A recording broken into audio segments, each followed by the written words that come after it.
అందరికీ నమస్తే. ప్రకాశం జిల్లాలో ఇప్పటికే స్థానిక సంస్థల ఎన్నికల హడావిడి మొదలైంది.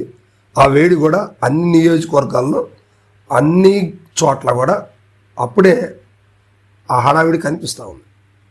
సో ఇప్పుడు త్వరలో నోటిఫికేషను, వెంటనే ఎన్నికలు, ఆ తర్వాత రిజల్ట్స్ ఇట్లాగే ఎమ్మటే ఇచ్చేటువంటి పరిస్థితి. ముందుగా మున్సిపాలిటీలు ఇలాంటి కార్పొరేషన్ డివిజన్స్ ఫస్ట్ జరుగుతాయి అన్నమాట. సో వీటికి సంబంధించి రాష్ట్రంలో ఆయా పార్టీలు వైసీపీ కానీ, టీడీపీ కానీ, జనసేన కానీ, బీజేపీ కానీ ఒక కీలకమైనటువంటి చాప కింద నీరులాగా ఎక్కడ కూడా ఇబ్బంది కలగకుండా వారి నాయకత్వాన్ని బయటికి తీసుకొచ్చే ప్రయత్నం చేస్తాం.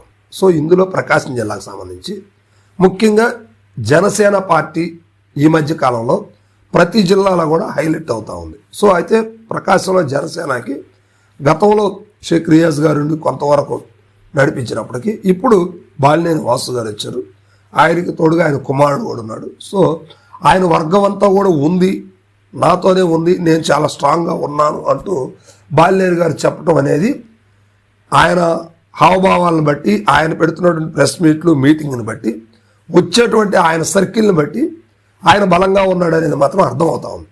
అయితే జనసేన అధిష్టానం ఈయనకి ఏమిస్తారు, ఏం చేస్తారు అనేది పెద్దగా తెలుసుకోవాల్సిన అవసరం లేదనుకుంటున్నాను. ఎందుకంటే ఇంత బలమైనటువంటి నాయకుడిని, వైఎస్ఆర్సీపీలో అంతకాలం పనిచేసినటువంటి నాయకుడిని, 2 సార్లు మంత్రిగా చేసినటువంటి నాయకుడిని, 4 నుంచి 5 సార్లు ఎమ్మెల్యేగా పనిచేసినటువంటి నాయకుడిని జనసేన వదిలిపెట్టుకుంటుందని నేనైతే అనుకోవట్లేదు. పవన్ కళ్యాణ్ గారు అంత అమాయకంగా అయితే లేరు. అందుకే గత 2 నెలల నుంచి ఆయన లా అండ్ ఆర్డర్ విషయాలు కావచ్చు, లేకపోతే ప్రెస్ మీట్లు కావచ్చు, ఎక్కడా కూడా ఏమీ పెద్దగా మీడియా ముఖంగా మాట్లాడలేదు. ఎందుకంటే రానున్నటువంటి సంస్థాగత ఎన్నికలకు సంబంధించి మాత్రమే ఆయన నోరు మెదపాలి. ఆ తర్వాతనే అక్కడ విజయం సాధించి అప్పుడు టీడీపీ మీద ఎక్కి కూర్చోవాలి అనే ఒక ఆలోచన అయితే ఆయనలో బలంగా ఉంది. సో అందుకే ఈ మధ్యకాలంలో జనసేనకి టీడీపీకి సంబంధించినటువంటి పొత్తు, వాళ్ళ అగ్రిమెంట్ ఏదైతే ఉందో అగ్రిమెంట్ని తీసి పక్కన పెట్టేసి ఎమ్మెల్యే సీట్లు మీరు ఎక్కువ తీసుకున్నారు, ఇప్పుడు మాకు స్థానిక సంస్థ ఎన్నికలకు సంబంధించి మేయర్కి సంబంధించి మాకు అన్నీ కూడా మున్సిపాలిటీ చైర్మన్స్, మేయర్స్ ఇవన్నీ కూడా మేము ప్రతి చోట కూడా పోటీ చేస్తాం, మా బలం ఉంది అంటూ పవన్ కళ్యాణ్ గారు యువతని ప్రోత్సహించడంలో ముందున్నారని చెప్పుకోవచ్చు.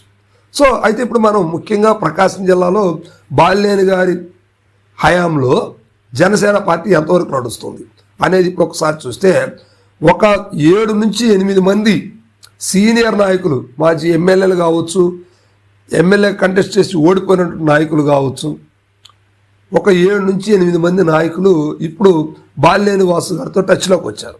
సో ఇప్పుడు ఎన్నికల సమయానికి ఎక్కడో చోట మున్సిపల్ చైర్మన్ల దగ్గర నుంచి అదేవిధంగా కార్పొరేషన్ మేయర్ల వరకు కూడా ఇవన్నీ కూడా ఇప్పుడు బాలినేని గారి చేతిలోకి వచ్చాయన్నమాట. సో పవర్ లేదు అనుకుంటూనే బాలినేని గారికి పవన్ కళ్యాణ్ గారు ఫుల్ పవరే ఇచ్చేనట్టుగా కనిపిస్తూ ఉంది. మరి ఈయన ఎంతవరకు నెట్టగలడు? ప్రకాశం జిల్లాలో గతంలో అంటే వైఎస్ఆర్సీపీలు అంటే అందరూ ఆయనకి కొట్టిన పిండి, అందరూ అనుకూలమైన పరిస్థితులు ఉంటాయి, అందరూ ఆయన్ని అభిమానించేటువంటి నాయకులు ఉంటారు. ఆయన ఎక్కువ టైమ్స్ ప్రకాశం జిల్లా పార్టీ అధ్యక్షులుగా పనిచేశారు, ఎమ్మెల్యేగా పనిచేశారు, అధికారం ఉన్నా లేకపోయినా ఆయన మాత్రం పవర్లో నడిచినటువంటి వ్యక్తి. సో ఇలాంటి వ్యక్తి ఇప్పుడు జనసేనలో కీలక పాత్ర పోషించడానికి, కొత్త వ్యక్తులను తీసుకొచ్చి పార్టీని బలోపేతం చేయడానికి, ఇది అండర్లైన్ చేసుకోవాలి. ఇది ముఖ్యమైనటువంటి పరిస్థితి, ముఖ్యమైనటువంటి మాట. ఎందుకంటే కొత్త వాళ్ళని ఇప్పుడు పార్టీలోకి తీసుకురావాలి, పదవులు ఇప్పించడంలో కానీ, వారిని రేపు గెలిపించే విషయంలో కానీ బాలినేని గారి కీలక పాత్ర పోషించాలి. అలా చేస్తేనే రేపు ప్రకాశం జిల్లాలో బాలినేని గారి పట్టు ఎంతవరకు ఉంది అనేది తెలుస్తుంది. లేకపోతే సాదాసీదాగా ఆలోచించే పని అయితే బాలినేని గారికి నెక్స్ట్ జనసేనలో టికెట్ కాదు కదా, కీలకమైనటువంటి పదవులు కాదు కదా, నామినేటెడ్ పోస్టులు కూడా ఏమీ ఉండవు, ఆయన పార్టీలో ఉండటం కూడా దండగయ్యే పరిస్థితి వస్తుంది, మరలా వైఎస్ఆర్సీపీకి రావాలి అనే మాటలు కూడా గతంలో వినిపించినట్టు మళ్ళీ ఇప్పుడు వినిపిస్తాయి. సో మొత్తం మీద పవన్ కళ్యాణ్ గారి ఇచ్చినటువంటి టాస్క్ ఏదైతే దాన్ని కంప్లీట్ చేయడానికి బాలినేని గారు గట్టిగానే ప్రయత్నం చేస్తూ ఉన్నారు. అయితే ఇటీవల జరిగినటువంటి కొన్ని సమావేశాల్లో ప్రకాశం జిల్లాలో సీనియర్ నాయకుల మొత్తాన్ని కూడా ఆయన లిస్ట్ అవుట్ చేసి అక్కడక్కడ మీటింగ్లు పెట్టుకుంటూ వెళ్ళిపోతూ ఉన్నారు. దీనివల్ల జనసేన పార్టీ ప్రకాశం జిల్లాలో బలోపేతం అవుతుంది, ఖచ్చితంగా అయి తీరుతుంది. ఎందుకంటే అక్కడ ఉన్న వ్యక్తి ఆషామాషి వ్యక్తి కాదు, బాలినేని శ్రీనివాసరెడ్డి గారు. సో రాజకీయ ఉద్దండుడు ఆయన. అలాంటి వ్యక్తి రేపు జనసేనలో కీలక పాత్ర పోషించి జనసేనని ప్రకాశం జిల్లాలో బలోపేతం చేసి పవన్ కళ్యాణ్ గారు గిఫ్ట్ ఇచ్చే పరిస్థితి కనిపిస్తూ ఉంది.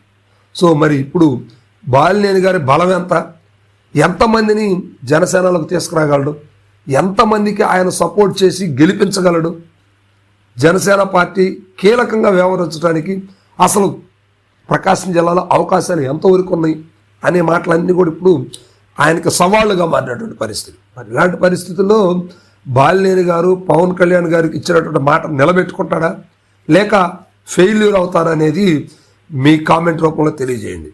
Thank you.